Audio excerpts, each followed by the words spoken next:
G'day and welcome back to CounterCulture, bringing you the very, very best of the Spectator Australia's fearless opinion and the Institute of Public Affairs hard-hitting research.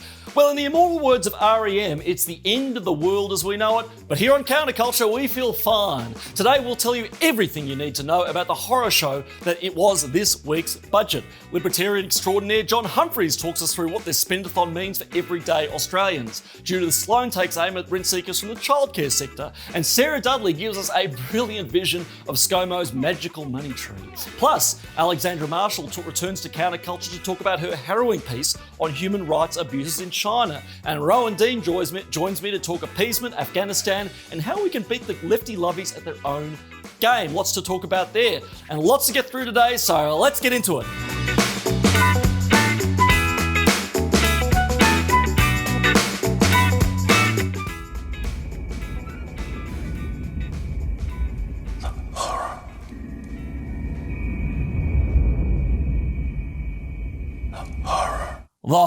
The horror indeed. That just about sums up our thoughts on this week's budget. Look, don't be fooled by all the talk of the economy roaring ahead and the post-COVID recovery and whatever else. You know, to the extent that jobs are being created, that's great, that's wonderful. That's great to see. But don't forget we destroyed thousands of jobs to begin with. What goes down must go up. For now anyway. Make no mistake, the only reason we are not living in catastrophic poverty right now is because of our nation's gargantuan debt. But we can't keep paying the mortgage off with a credit card forever. This will end in tears. You know it, I know it. But sadly, the Reserve Bank, the Treasury, and the Australian government don't seem to know it, or worse still, they don't care. But don't take my word for it. Let's talk to economist, libertarian legend, and national president of the great and patriotic Liberal Democratic Party, John Humphreys. He joins us now to tell us what we really need to know about this week's Commonwealth budget. John, how are you, mate? Yeah, g'day, Gideon. I'm doing well. Yourself? Mate, it is so great to catch up with you and have you here on CounterCulture. And I'm so happy we have a pure libertarian view of the budget. So, over to you. What do you got for us? So, where to start with this one? Firstly, this budget was a great opportunity to start heading back, not into surplus, but to start getting the deficits down. The growth of the economy meant that in the budget year in the next 3 years, we would have seen an $80 billion improvement. So that's what we would have got if the government did nothing. If they just stood still, an $80 billion improvement. Instead, it got $20 billion worse. So they've lost this opportunity to improve the budget, and they've worse than that, because that's a step back, fiscally speaking. But worse is the way they did it. Right? They did it overwhelmingly through spending that is too high and is permanent. And they gave us one or two token tax cuts that are too small, and they're not even permanent. They're temporary 1-year tax cuts. Wait, hold on. So, yeah, because that's the one piece of silver lining for me in this, that they actually are cutting tax. Are you saying they're cutting it for a year and then jacking it back up again? That's right. It's a 1-year tax cut. What? And it's even worse than that, because there's only two real tax cuts that matter that they've done. One is the instant asset write-off for company investment. That's good policy. Right? That is the one redeeming feature of this budget. And it's 1 year. It's temporary. This is a massive lost opportunity to make that permanent. If they made that permanent, it probably would have redeemed the rest of the budget, but they've lost that. They lost that opportunity. The second tax cut is the low and middle income tax offset. It's horrible tax policy. I mean, as you know, I'm quite the radical for tax cutting. I support pretty much every tax cut I've ever seen, except this one. They have managed to make a uniquely bad, inefficient tax cutting system. Because we hear so much about stimulus, which is a word that just brings shivers up my spine, because it just means basically reckless spending. The only kind of stimulus, a proper form that I would support, that I do support and I hope and pray for personal reasons, is tax cuts. I think that's the best kind of stimulus you can offer, letting people spend their own damn money. But you're telling me that the one glint of that they had in this budget, they got wrong. Yes, it's a double whammy there. And it's such a small amount of money as well. There's far larger amounts of money being thrown at increased spending in this budget. But the point you were saying before, stimulus can't improve long-run growth rates, and it can't improve long-run wages. The only things that can do that is microeconomic reform that leads to productivity growth. Modern monetary theory is going mainstream now. I mean, this is it. They're not calling it MMT, but that's what we have. Well, the debt is getting eye-wateringly high. I would say the current debt levels, if this is what we had, and next year you promised me a reformist Liberal government that would actually be responsible, we can get out of this, right? We haven't reached the critical station, in my opinion. The concern I have is not the current level of debt, it's the trajectory of debt. And we used to have a system in this country where the average punter would vote against deficits. Surpluses used to be seen as politically a good thing. And that would create discipline on politicians because their deficit got too high. They would worry about losing votes. What I'm worried about is it seems both sides of politics have decided that politically deficits don't matter. Right? They can just spend up all they like, and I can't see what's going to keep them disciplined now. I mean, they're projecting deficits out for the next 10 years. Writing up the debt, each time you do that, it has a small risk of disaster. But the costs of the disaster are massive. You need to stay well away from that disaster. And my concern is these days, it seems like politicians realize they can keep inching closer to the disaster point and get away with it. Right? They're going to be out of office soon enough. If they can just spend a bit more money, buy a few more votes, build that problem up. But as long as the whole thing doesn't come crashing down while they're on the watch, they don't seem to mind. And if you can, while you can get away with it, it seems like a free lunch, just free money. You can just spend that money, but you do not want to stick around until the end. That collapse is dangerous. That's why prudent people stay well away. You don't walk all the way up to the edge. You still stay well away from the edge. And the difficulty is we don't know exactly where the edge is. What does the collapse look like? What happens when we go over the edge? A debt crisis would be the rising of interest rates to the point where they know that if our government continues to borrow, they won't be able to repay. Then no one lends us money. And if they don't lend money, you have to instantly balance the budget the next day, which means massive tax increases and spending cuts, not introduced slowly over time, but like that. So what normally happens at that point is they start monetizing. They start printing money, far more money than we should have floating around the economy. And when you have too much money chasing not enough goods, you get inflation. And the problem is once that starts, what's the government going to do next? Be responsible? No, they're going to print more money to start chasing their tail. And then you can get runaway inflation very easily. And when this process starts, the whole system can implode very quickly. This is why you hear this from some of the, let's call them the more responsible Keynesians, who will argue that we should just keep inching up closer to the cliff. And once we fall off the cliff, we can start reversing. The difficulty is once you've fallen off that fiscal cliff, that debt cliff, it's very hard to right the ship. Let's get to my pet issue here, and it's something you sort of touched on a bit earlier, but I want to draw it out. The money printing thing. It's already happening to an extent. The Reserve Bank is doing it. The Fed in the US is certainly doing it. But as you said, in the event of an emergency, it will just accelerate until it spirals. So where do you see the future? And the point I'll also make is it's not just Australia and the US. It's almost every country in the damn world doing this because of this virus. So where do you see the future of government-backed currency going? And without giving financial advice, which we are of course not doing, what can people do to protect themselves from a possible disaster? Well, the big monetary question in the world right now is what's going to happen with the US dollar if they keep going down this path. I mean, I don't like the path Australia is going down, but in our defense, we start from a better position and we seem to be committing fiscal suicide more slowly, which is better than doing it quickly. America seems to be hurtling towards the cliff. Now, America has the one redeeming feature of them having the global currency, the reserve currency, which allows them to act more irresponsibly than they should and get away with it for a bit longer. But they can't get away with it indefinitely. I mean, there is eventually a point where they will push it too far. And when the American government pushes that too far and actually creates their own debt and currency crisis, that is going to create reverberations around the global economy that are very hard to predict. It's potential collapse of America time if that happens, which is why they should stay well away from risking that. When that happens, all bets are off. I know you're a big fan of the cryptos. I like the idea. I'm not sure if we've yet found a proper system to turn cryptos into stable, regular currencies.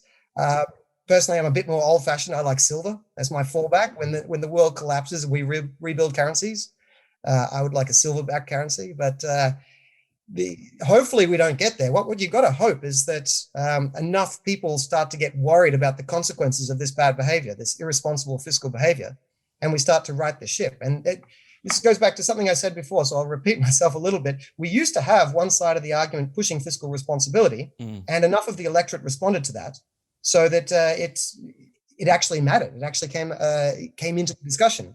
It seems we've lost that. With the last fiscal conservatives seem to be fading away. I was talking to Simon Cohen about this recently. Sometimes we feel like the last two people left saying, wait a second, this is heading in a bad direction. And that's what worries me, the lack of people standing up and saying, wait a second, stop this. This is irresponsible spending, wind it back, get your budget back in order. And when you are going to blow money, Do it with tax cuts, so at least you make the economy more efficient so that we can grow in the future. As I say quite often, there are only two things that can save us now: cryptocurrency and Donald Trump, in no particular order. But so great to have you on the show, John. Love having a chat with you. Looking forward to catching up at Friedman later on in the year, and keep spreading the message, brother. We got to preach the doomsday. All right. Thank you, Gideon.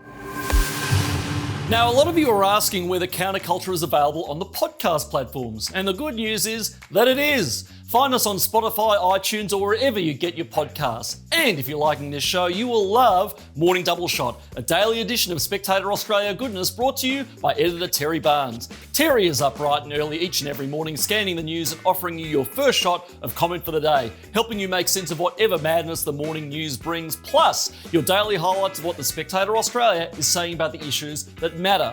And make sure you give this video a like and hit the subscribe button down below. New people are finding this channel on YouTube each and every day, and that's because of your help in beating that big tech algorithm and helping us get the message out. And now it's time to hear from Editor-in-Chief of the Spectator Australia, Rowan Dean. Rowan, how are you, mate? I'm great, Gideon. How are you going? What a week. I hope you got a decent handout in the budget, mate. No, as a childless, working age sort of a bloke, I get diddly squat. A temporary tax cut, as I just discussed with John Humphreys. You better join the Matildas then. You better join a basketball team. I might identify as one. Well, I actually already identify as pangender. I'm everything and nothing, baby. Anyway, let's get away from the budget. I want to talk about this week's edition because there's so much great stuff in there. And I want to talk about a piece by David Flint, which I found really, really interesting because we had Senator James Paterson on a few weeks ago talking about China, and I asked him about whether, Biden von Hindenburg is capable of actually standing up to China.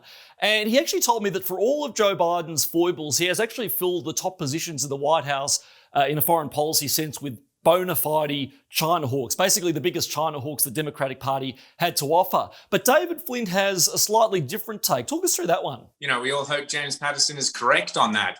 The reality is that it's not so much the people that Biden has surrounded himself with, but as David Flint points out, what we're seeing is a kind of replay of the appeasement of the 30s, when you've got a loud, aggressive China now making overt threats. There was a general the other day saying that Australia deserved to have a couple of missiles lobbed at it. So they're playing hardball.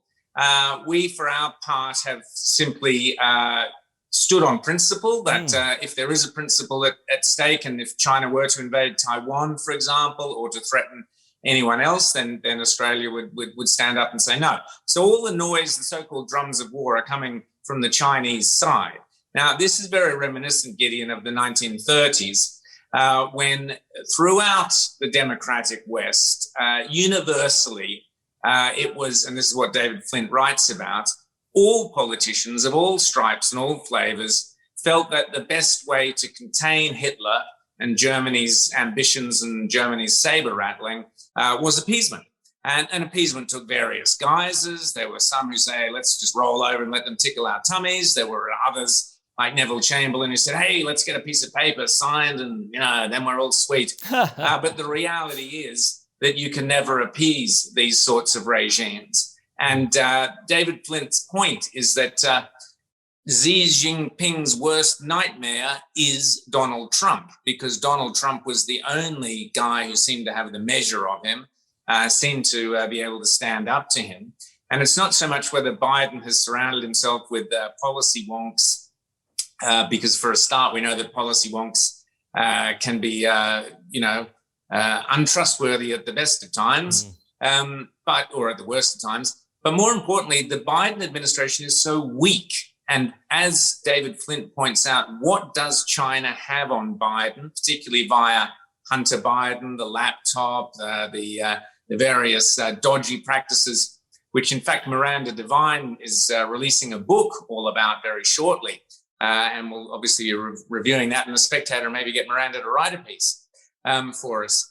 But, there are so many weak points that Joe Biden has, so many vulnerabilities that makes it much harder for him to be strong against China, because we just don't know what China has on him. And that's the thrust of David's piece. Well, speaking of Donald Trump was, I guess, a a bit of a maverick within the Republican Party because he really did move away from the neoconservative push to spread democracy with the point of the gun. And he made the point, which resonated with a lot of people. Why are we going on these endless wars for, very little gain? And so I was actually quite supportive of, his laying the groundwork, and Biden eventually did it to pull troops out of Afghanistan 10 years later. But Tony Litford has a different take this week. Yeah, absolutely, Gideon. Now, he draws parallels with the famous scenes from the early 70s when the Americans pulled out of Vietnam abruptly, and the South Vietnamese government said, it's okay, we'll sort ourselves out. But of course, they were quickly overrun by the North Vietnamese, and we had those scenes which Tony refers to of the North Vietnamese tank crashing through the presidential palace down in South Vietnam, in Saigon. You had the Americans desperately airlifting people off the American embassy roof in helicopters. It was a panic sort of rush for the exits because it wasn't basically they pulled out too quickly, too abruptly. So he draws parallels with Kabul and with Afghanistan. And his point is that we are going to see an absolute outpouring of Afghanistani refugees. And he draws the parallels with Vietnam in that after the Vietnamese War, we saw 1.5 million middle-class South Vietnamese refugees around the globe. And we took our fair share here. I think it was 157,000 or something like that. And they've gone on to be terrific citizens here.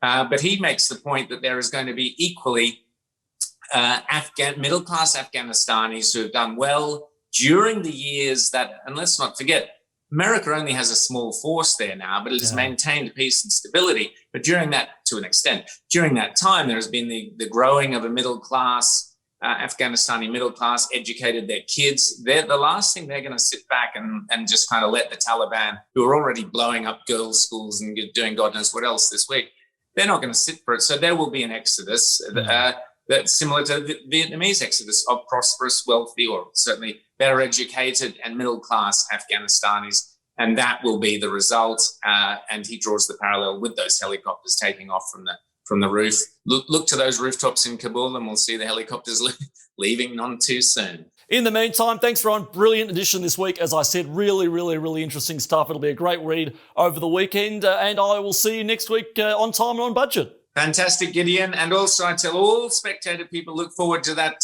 morning double shot from Terry Barnes every morning. It certainly wakes me up with a jolt. Great stuff. Who needs caffeine? Yeah. There we go.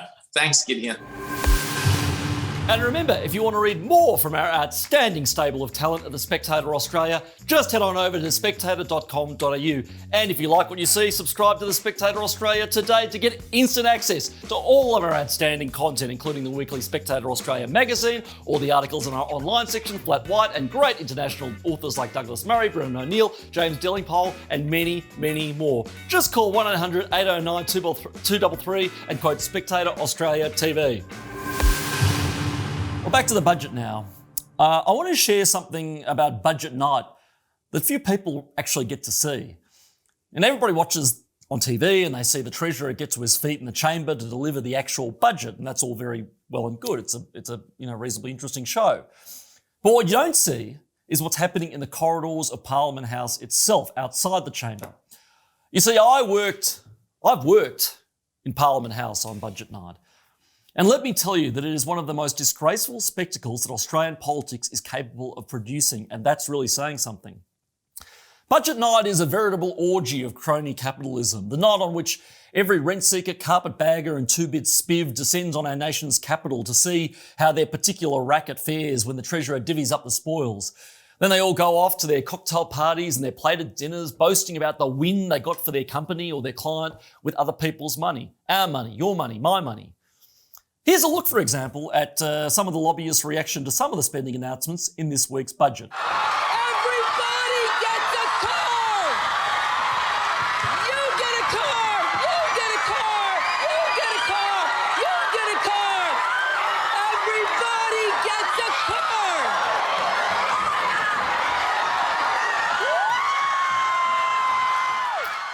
Oh yes, I've seen some cash splashes in my time, but this week's budget had more pork than a Club Med buffet on carvery night. But it's not just the reckless spending that gets me. It's more that these days the smug, convenient economic theory that justifies it. You might have heard me talk on this program before, and I talked to John Humphreys just before now about modern monetary theory, the absurd idea that deficits don't actually matter because the government can just print more money. Yeah, sure, that works. Just like it worked in Argentina, Venezuela, Zimbabwe, or the Weimar Republic, where Deutschmarks were so worthless that Germans ended up burning them for heat. Then there are the idiotic euphemisms. Chief among them is the word investing, which in swamp speak means spending items that rent seekers like, investing in wind and solar, investing in broadband, investing in innovation and digital whatever the hell, often accompanied by pea-brained economic justification that's as self-serving as it is bogus.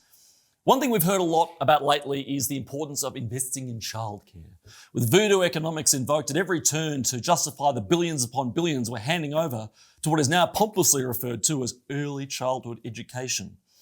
But Judith Sloan isn't convinced. In this weekend's edition of The Spectator Australia, she demolishes the purported benefits of a multi-billion-dollar handout to the sector in this week's budget. Let's hear from her now. Judith Sloan, how are you? Not too bad, Gideon. Well, let's start with the budget, the absolute horror show that we saw last night.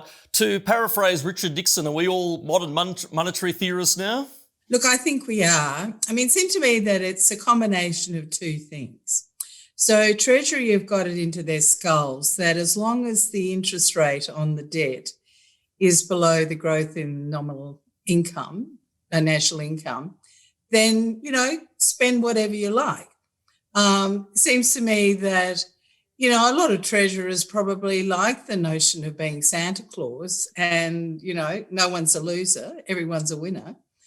So you put those two things together and it's a pretty poisonous combination. Correct. But I'm glad you mentioned rising interest rates, because here's where it really gets scary for me. There is a scheme to allow certain people to borrow or to purchase a home with a debt of 98%.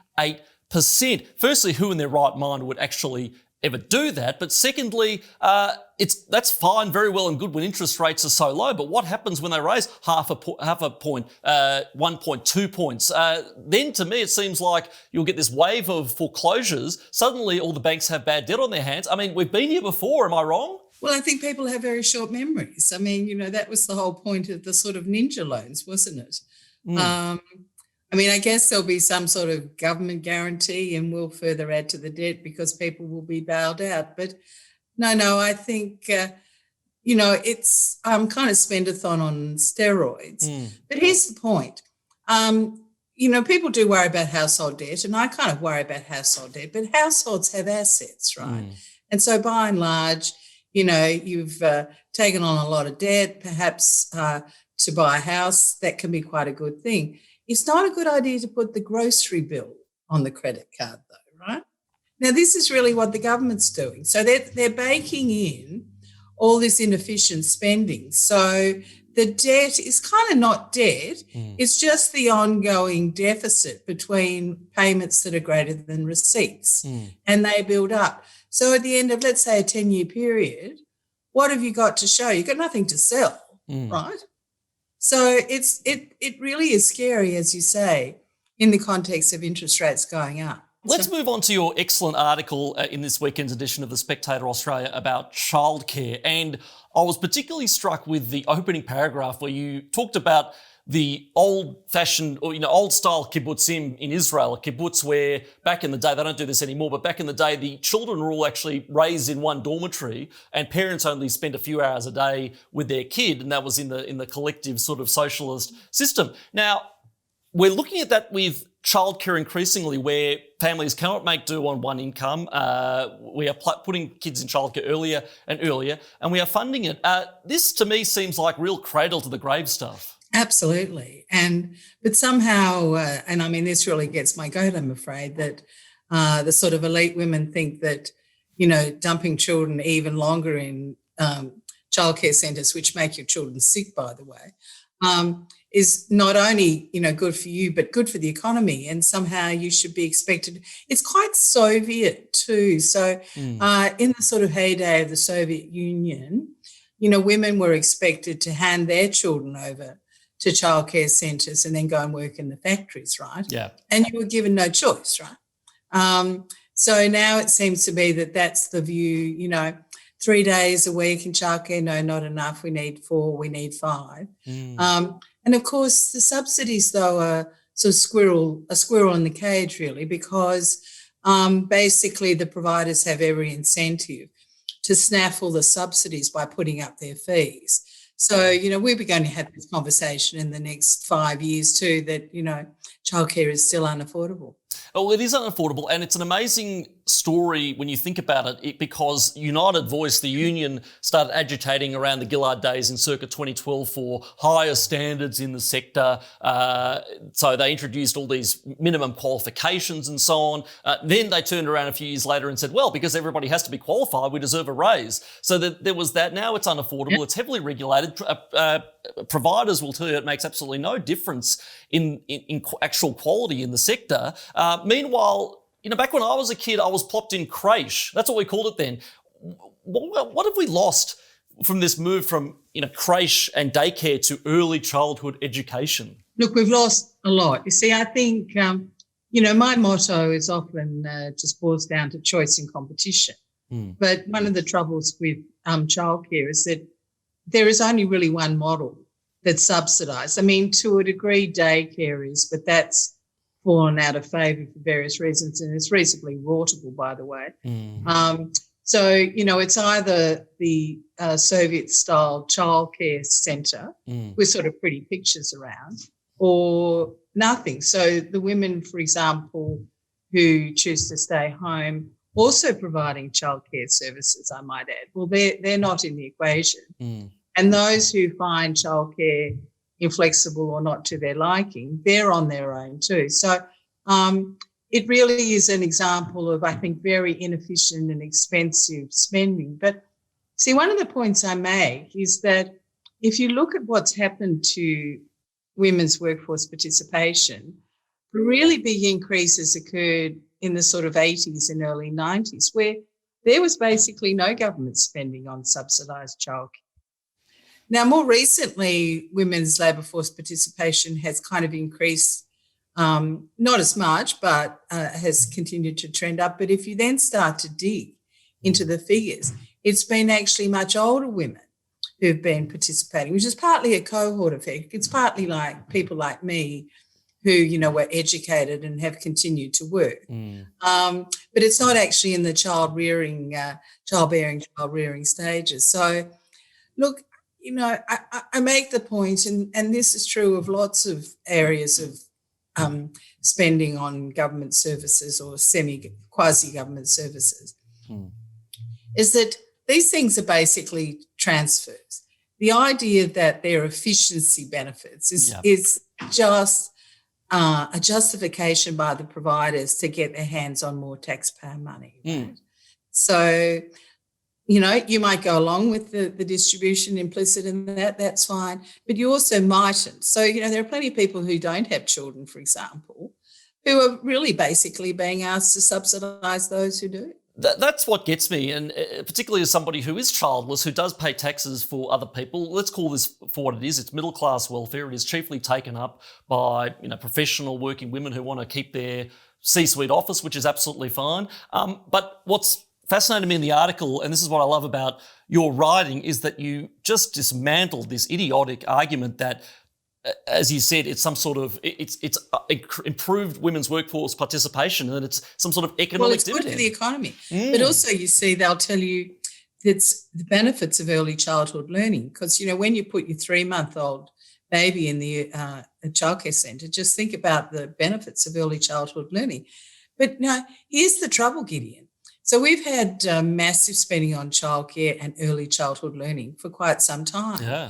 And yet if we then go and look at our school results and our school performance, because these kids actually grow up and graduate from childcare, you can't see any noticeable effect at all. In fact, you can see the reverse. We're going backwards. Yeah, no, this is the argument, and again, it is just from the same self-serving crop of weapons that are being used in this propaganda war. It is that there is some premium on having somebody with Certificate 3 teach children how to play with blocks. We're not seeing it in the rankings. But you see, the language is very important, and I think this is an important point for the IPA generally. So, like, even the idea of early childhood learning, who kind of could object to that? And then another one I love, play-based learning. Now, other people might just call that playing. And play-based learning continues these days right up until year 12. When you look at some of the horror show it amounts to the school curriculum these days as well. I think the left have been very good at capturing the language. Always. Because they use terms which, on the face of it are rather difficult to object to. So. Yep, correct. We'll keep up the fight, though. Well, that's what the right needs to be better at. I've been saying that for 10 years. Politics in the English Language by George Orwell. Well, you've inspired me, Judith. Anyway, I think I'm going to do a bit of play-based working and go to the pub for the rest of the afternoon. But in the meantime, Judith Sloan, thank you so much for coming on. Great to hear your insights into the horror budget of 2021. May God have mercy on us all. And looking forward to catching up soon, as always. Pleasure, Gideon. And now let's hear what you had to say in the comments section of last week's video. Randy Z writes, I think Mark Latham is spot on about wokeness in schools, and I can't understand how so many people just don't seem to care. All it takes for evil to prevail is for good men to do nothing. Well, thanks, Zed. We love Mark Latham on this show, and you are absolutely right. We can't sit on the sidelines anymore. The quiet Australians can be quiet no longer. We need to fight to protect freedom, democracy, and the Australian way of life. And here on CounterCulture, that's exactly what we're doing. And Don writes, 12 months after the COVID thing began, we should have had hotel quarantine facilities sorted out so our citizens can travel in and out of the country. Spot on, Don. As I've said many times, we are going into debt, as we've talked about today, for all manner of garbage funded by our government. If we don't have enough capacity in hotel quarantine, we should build facilities from scratch. We have to do whatever it takes to bring our fellow Australians home. Now it's time to hear from our brilliant covers editor, Sarah Dudley. Sarah, how are you? Oh, I'm great. Thank you very much, Gideon. How are you? Oh, look, I am okay, but, in terms of the budget, all I can say is, oh, the humanity. What are your thoughts? What a week we have had, Gideon. Australia has been absolutely buried in a deluge of money, courtesy of the world's most generous treasurer, Mr. Joshua Frydenberg. Last Tuesday, the now confirmed altruist gifted Australians the most bountiful budget in the history of bountiful budgets. Hardly a cause escaped his imagination. Women, children, pensioners, the Matildas. He lavished truckloads of dosh on just about anyone who wanted it. And then he dubbed it a liberal budget. Well, that's actually not really my definition of a liberal budget. Anyhow, he donated almost $1 trillion to the Australian economy with absolutely not a hint of where he could make any savings at all or any idea of how it was ever going to be paid back. So I think, Gideon, we could be correct in the assumption that he thinks that money grows on trees, which brings me to the cover where money does grow on trees, and one tree in particular, which is absolutely bulging with billion-dollar banknotes. And it's so heavy that it's cracked the trunk and it's collapsed on the treasurer's head. And it's called Joshua Tree. Now, interestingly, Joshua trees were also had in ancient times this sort of spiritual thing where people thought that they could actually guide people through the desert to the promised land. So if a budget surplus is the promised land, then I'm afraid that Mr. Frydenberg is going to be wandering through the wasteland of debt for many, many years to come. This will get worse, but it will get better. That's my message every single time. I'm not a pessimist, I'm an optimist, but I'm also a realist, as are all of us here at The Spectator Australia. But to you, Sarah, that's a brilliant cover. I just love it. It sums up the great danger in what we are doing with the national accounts. As always, looking forward to speaking to you next week. Excellent, Gideon. See you then. And now let's see what else we have on offer for all of our wonderful Spectator Australia subscribers. Christopher Akehurst gives us a wake-up call on Chinese aggression. David Cohen shares his thoughts on the eve of Bob Dylan's 80th birthday. Very interesting piece there. Over at Flat White, the IPA's Daniel Wild says that while Tony Abbott famously said that the age of entitlement is over, Scott Morrison is bringing it right back. Links to all those stories and more will be in the show notes below, or head straight on over to spectator.com.au. And remember, to stay up to date with all the information you need to make sense of this cuckoo clock of a world, sign up for Morning Double Shot, your free daily email of commentary and Spectator Australia highlights, arriving right in your inbox at 7 a.m. each and every morning. Just head straight on over to spectator.com.au. Tarsanai Zaiwuddin is reliving a story she can barely bring herself to tell. She was held at one of Xinjiang's so-called re-education camps. These satellite images show the site where Tarsanai says she was held, sharing a cell with 13 other women with a bucket for a toilet. And she's haunted by one image: masked men coming down a camp corridor like this one after midnight. They were 3 men. Not one, but 3. They did whatever evil their mind could think of, and they didn't spare any part of my body, biting it to the extent that it was disgusting to look at. Whatever you've heard about human rights abuses in China, the reality is worse. Much, much worse. As you know, a couple of weeks ago, I spoke to Senator James Paterson about the very real threat that China poses to Australia, but worse still is the threat that they pose to their own people, not least of all, Uighur Muslims being thrown into concentration camps in Xinjiang province.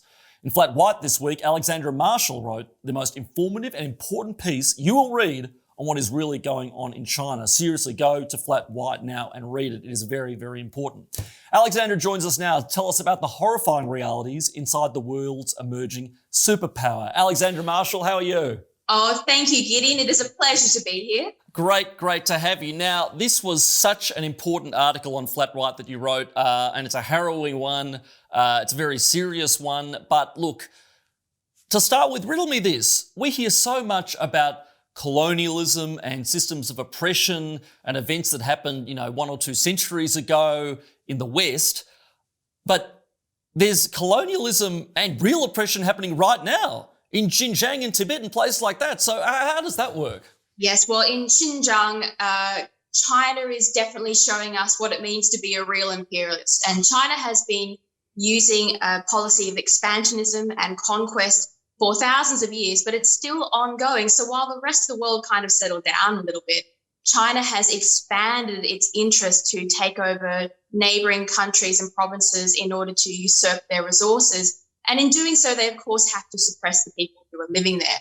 And you don't hear much about it in the West, but China is definitely probably one of the world's worst human rights violators at this moment in time. Talk us through a little bit about what that looks like day to day in terms of the extraordinarily sophisticated and terrifying surveillance state and the treatment of Uighur Muslims in Xinjiang. Well, let's start off by first saying that what's happening in Xinjiang is not just about the Uighur Muslims. They started in Tibet. So Tibet was the first autonomous region that the Communist Party really went to town on as far as this surveillance system to control separatist movements. And that's what China's afraid of. They're not frightened of terrorism, which they can control pretty easily. They're terrified of mass separatist movements within the people who live there because they don't want to lose the resources of that province. So in Tibet, it's the water resources that they require.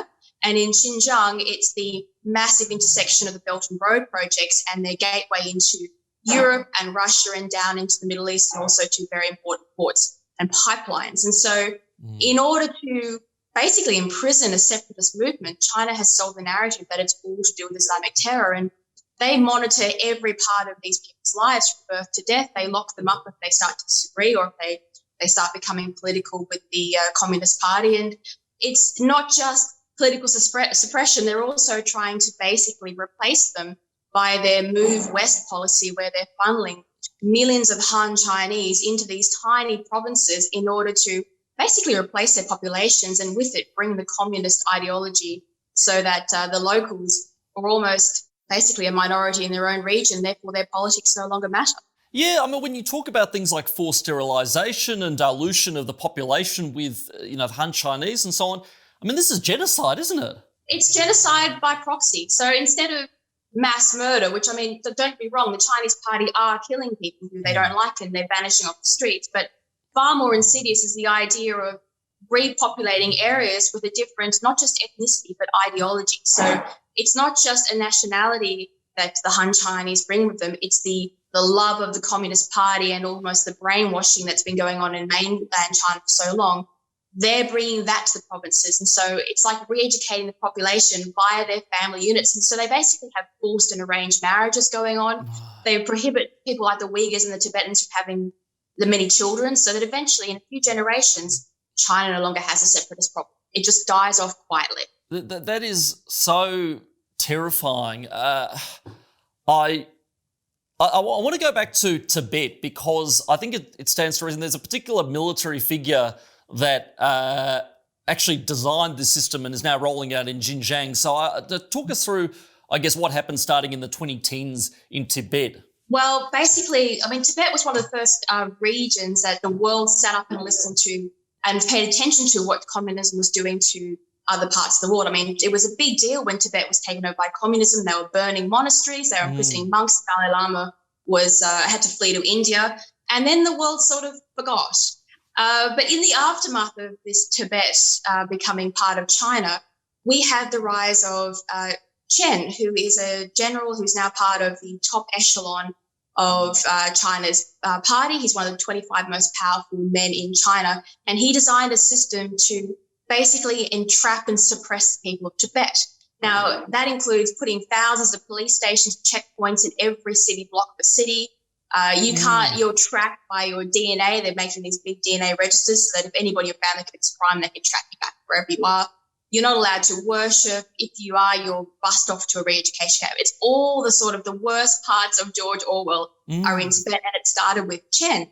And he was so successful in suppressing the Tibetan population that he was then moved to Xinjiang on Xi Jinping's command, because don't forget, Xi Jinping is frightened. He's terrified of any weakness in his regime and any separatist movement. So he has employed Chen to basically keep peace in China as far as any uprisings.